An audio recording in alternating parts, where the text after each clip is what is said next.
모세는 어떤 사람이냐? 하나님이 나아가면서 구원해낸 사람. 모세는 어떤 사람이냐면 이제 가시떨기 나무 아래서 부름받은 사명의 사람이었습니다. 그런데 지금 그가 할 수 있는 일이라고 어떤 것밖에 할 수 없는 말도 언어도 잊어버렸어요. 40년 동안 양치기 하는 것입니다. 이랴이랴 오 이 두 마디 위에 뭘 했어요. 그러니까 언어조차도 언어할 사람이라. 그의 계속 되어주는 말씀 가운데에 모세가 나는 가리고 그럼에도 불구하고 부족합니다. 내가 무엇입니까? 이유가 무엇이었고 마지막으로는 나는 입술이 말이 어눌한 사람입니다. 이렇게 얘기하는데 그건 겸손의 표현이 아니라 사실이고요. 사실. 왜? 언어를 가지고 설명하고 설득해야 할 이유가 그의 40년의 삶 가운데 그런 기회조차 없었기 때문에 그랬던 것입니다. 그런데 하나님께서 말씀하시지요. 형 아론이지 아니하냐? 아론을 얘기했다고 하지만 그때조차도 하나님께서 하신 말씀이 뭐냐 하면 이렇게 이야기합니다. 내가 내 입과 그의 입에 함께 있어서 너희들이 행할 일을 가르친다. 말 잘하는 내 형 아론이지만 그러나 내가 너와 함께 있고 그의 입술과 더불어 함께 해준다. 결국 백성을 인도해냈던 것은 아론이 말을 잘했기 때문이 아니라 하나님께서 저들과 함께 해주셨기 때문인 줄 믿습니다. 그래서 인생의 의미를 어디다 두라고 이야기하는 거냐 하면 너 자신이 가지고 있는 것을 두라고 이야기하지 아니하고 누가 너와 함께 하느냐를 봐야 한다. 인생의 의미가 어디에 있느냐, 누구와 더불어 동행하느냐 하는 것이 그 인생의 중요한 가치를 부여한다고 하는 사실을 하나님께서 알게 해주십니다. 내가 너와 함께 하다. 내가 너와 함께 하다. 하나님께서 말씀하셨던 이유도 바로 그것입니다. 오늘 여러분의 인생을 가만히 돌아보시길 바랍니다. 내가 가지고 있는 것을 가지고 무엇을 할 수 있는지, 내 삶의 진정한 의미가 어디에 있는지를 함께 생각하며 이해하시게 되길 바랍니다. 때로는 여러분들이 내가 진짜로 수고했지만 아무 것이 없구나 낙심하고 절망하는 사람들도 있을 거예요. 애써서 수고하고 살아온 인생의 끝에 지금 하는 것이 무엇인지 바라봤더니 그냥 마음 상한 그리고 서늘한 것을 하는 사람이 있을 거예요. 여러분 이민 언제 오셨어요? 20년 전에 한 6천만 원이면 백호동에 있는 17평짜리 아파트가 있습니다. 지금 그게 얼마인 줄 아세요? 거의 25억이에요. 25억. 여러분들 20년 동안에 그 집 팔고 왔으면은 우리 여기서 열심히 20년 동안 살았는데 캐시로 200만 불을 남긴 사람이 있어요. 있어도 손을 못 들겠지. 근데 여러분 그렇게 한번 생각해 보세요. 야, 내가 그때 그 아파트 7천만 원을 팔고 여기 와가지고 열심으로 살았는데 지금 뭐가 남았나? 한국에 가서는 공청회 가지 마세요. 배 아파. 속상해. 왜? 깜짝 놀랐다니까요. 25억이에요. 17평이면 그냥 아파트의 방 하나에 두 사람 누워있으면 애를 저쪽 방에 누워도 애가 숨소리 받아요. 그렇게 좁은 땅이에요. 25억, 20억. 그런 거 생각하면 야, 내가 지난 20년의 이민 생활 가운데 내가 이런 것이 무엇인가 하는 것 때문에 마음이 상하고 속상하고 힘들 수 있습니다. 모세의 인생을 보시고 내가 40년 동안 왕국에서 그래도 왕자라 정규교육을 받고 최고의 교육을 받았다. 40년의 광야의 삶을 또 그리고 80이 된 지금의 삶의 자리를 생각해보면 내 인생의 결과가 무엇인가? 내 인생의 의미가 무엇인가?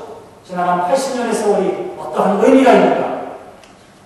그는 절망할 수밖에 없습니다. 마음이 상할 수밖에 없습니다. 속상할 수밖에 없습니다. 주여 할 만하시거든 보낼 만한 사람을 보내소서.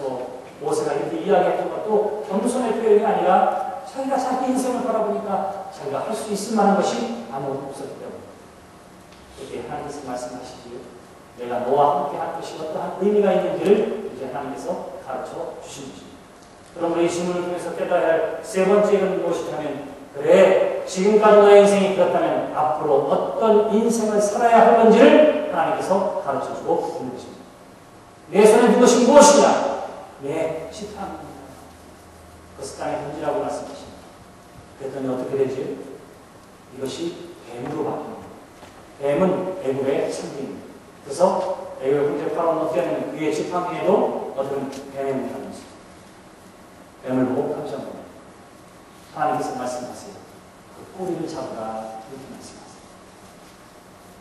여러분 중에 땅콩이었던 사람 있습니까? 뱀을 잡아보신 적 있으세요? 뱀은 어디를 잡아야 하냐면 머리를 잡아요. 머리. 꼬리를 잡으면 얘가 어떻게 하죠? 고개를 돌려서 눕는다는 거죠. 그러니까 어떻게 해야 되냐면 결국 머리를 잡아야지 꼬리를 잡으면 안 돼요.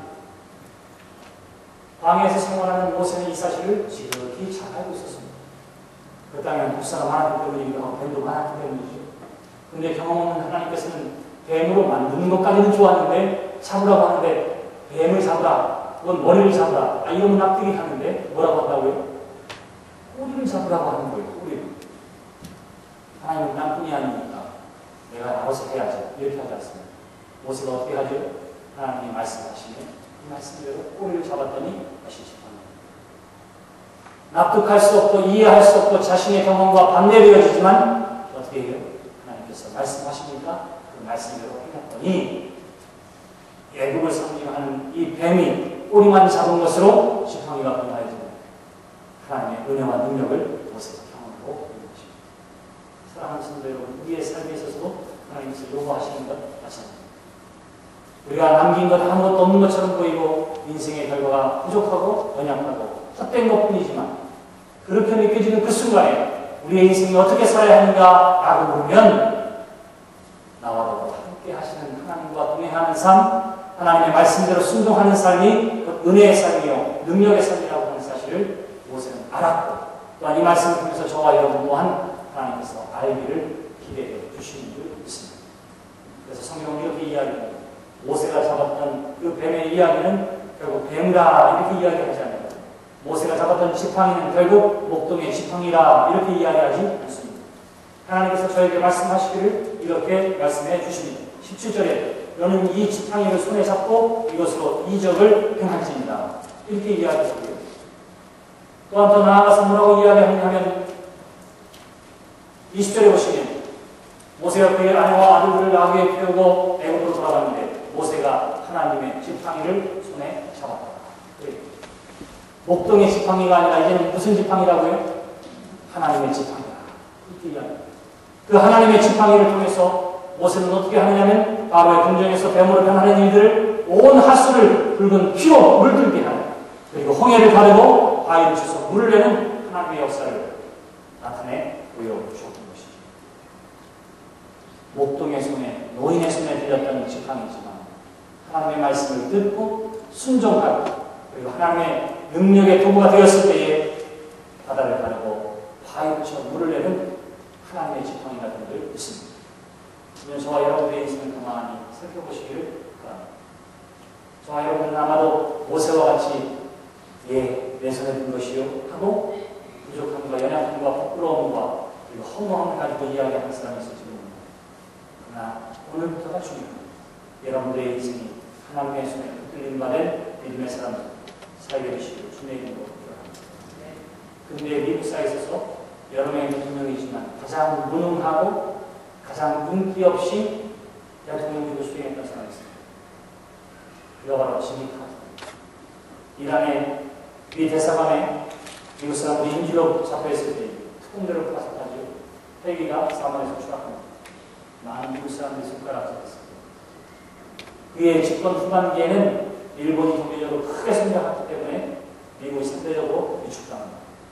그래서 어떻게 하냐면 인기 없이 가장 무능하고 별 볼일 없는 대통령으로 미국 역사를 마무리하고 그리고는 레이건 대통령에게 다음 대통령의 임기를 넘겨주게 됩니다. 그냥 그렇게 대통령 임기를 끝냈어요. 그가 누구냐면 지미 카터 대통령입니다. 그는 어떻게 하냐면 시골로 돌아가고 그리고는 그것에서 좀 낙심한 세월을 보냅니다.